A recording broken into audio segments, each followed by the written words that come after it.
No stripes, huh? No stripes. Fancy shit. Okay, let's get serious. School shooting. School shooting in Georgia. 14-year-old kills two kids, two teachers, and whatever else. Wounds others. Creates PTSD now for everybody. Terrible situation, right? Um, you're probably going to see charges against the parents. I would imagine that, right? They're going to say that this individual's been having problems for a while. The parents knew about it and did nothing. And the person still had access to the gun. So who knows? You know, I'm in a field that I deal with people who not only have physical issues, but a lot of people who have mental issues. Not a lot of children, right? Not a lot of children. I deal with mostly adults. I don't deal with children. But it's going to be. It seems like the officials that are taking are going to take this. They're going to take a hard on their prosecution. They're going to take a hard stance. I don't know how to say it. They already came out and said, 14, we're going to charge him as an adult.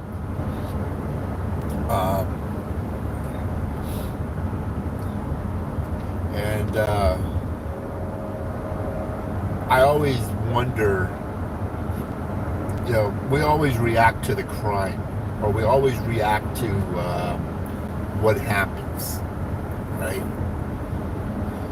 But how did we get there, right? How did we get there? What drove this 14-year-old to do this? Were there school problems? Were there bullying problems? What type of problems was this kid having? Right? You're 14. What type of problems can you have? Was it a social media thing? So it's going to be interesting as they do more investigation. The 14-year-old is still alive. The 14-year-old's talking, I heard. So we're gonna be able to find out what was going on. Sometimes the parents are blind. Sometimes the parents are blind to it. They're so used to their 14-year-old and how they act, and they're around that person all the time, that it's they don't see anything wrong. But other people on the outside who interact with that individual might say, that person's off their rocker, or there's issues there. How many times have we said that? You meet someone for the first time, or that person's a little off. That person's a little off. And people go, that's subjective. No, because being someone who works with people who have physical and emotional issues, I can tell you that I can meet someone within 10 seconds, tell you that person's off. There's something not going on right there, right? Like yesterday, I was waiting at the bus stop for my son, and this car is driving through the parking lot.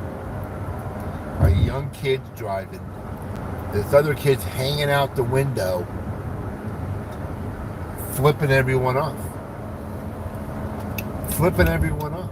and cursing at them, pointing at all the kids walking through the parking lot there's something not right there, right? Something not right.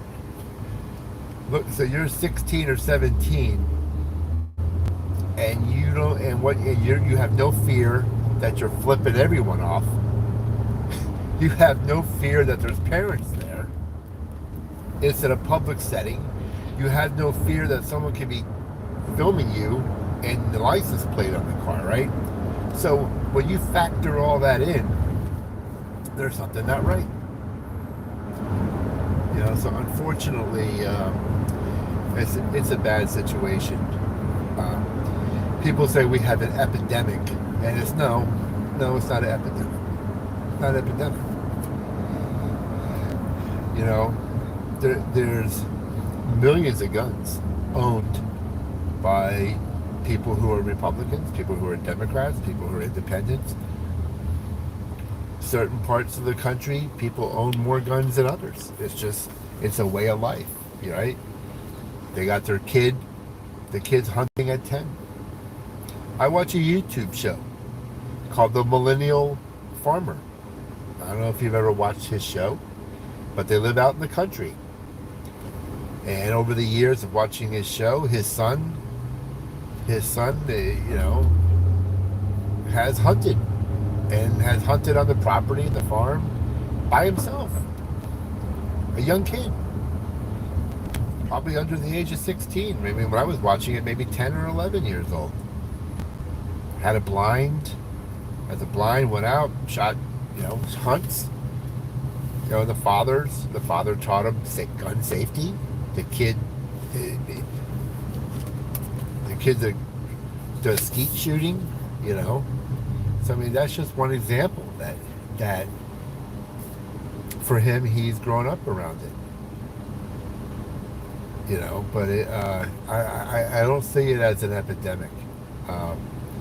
It doesn't happen every day at a school. There's shootings all the time, right? Chicago. And they say, well, let's take away the guns, or let's limit the guns. I don't own a gun, right? So it wouldn't affect me. It wouldn't affect me. If they say, hey, we're going to ban these guns or ban that guns, it doesn't affect me. Because I don't own a gun.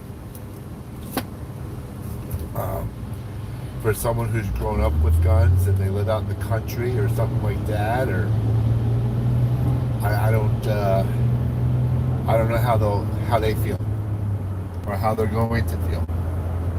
I don't know about that. That's why it's so controversial. But it's a hot button topic. I mean, where I live in Florida, we had the Parkland shooting, and that kid killed 17 classmates. 17 classmates.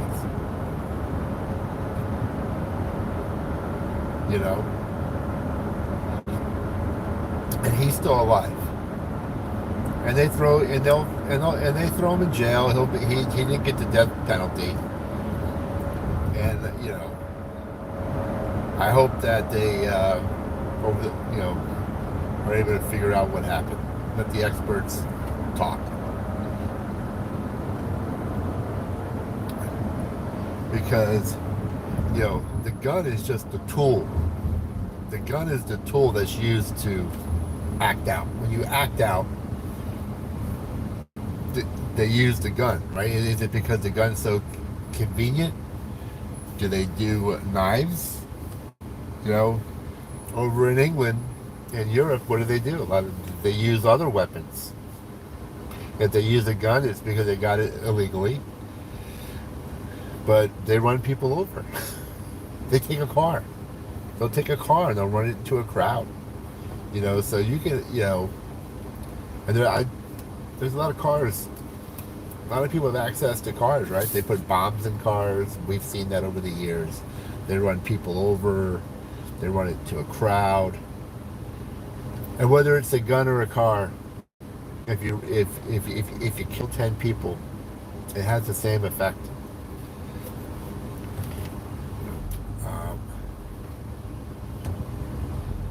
So we'll see. It was a tragedy. My son already knew about it. I don't know if they talk about it in school or whatever, but I picked him up from school and he had. That's what happens, right? We had this conversation about social media and telephones, and our kids in school. They go to school at 7:30, and they leave school at 2:30, but they still have access to their phones. They can read all the negative stuff. They can watch social media. You know, depending where you consume your information from, it could be misleading. They don't know. They don't know. So we'll see. We'll see in the next couple days how this all pans out. Because this individual is 14, I don't know if they're going to show the person's face, the arraignment. I don't know.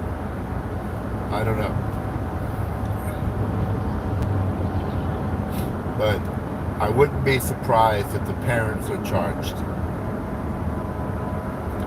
He got in there, got his father's gun. Same scenario with the Trump attempted assassination, right? Different age.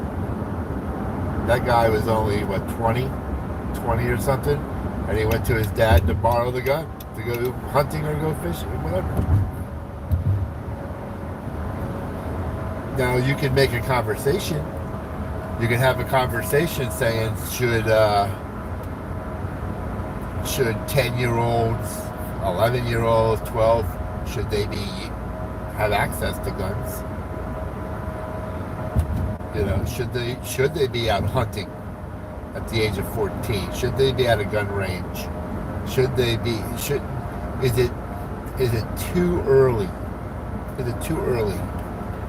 I mean, you can't drive a car till you're 16 or 17, depending where you live, right? You can't drive a car because the car there's a lot of responsibility. It's driving, kids driving, right? So that's my feeling on the whole thing. It's like, if you want to have the conversation about when's it too,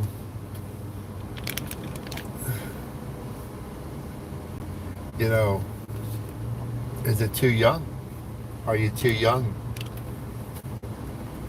I mean, I don't know, because I don't own a gun. I don't know if there's restrictions already that you have to be a certain age.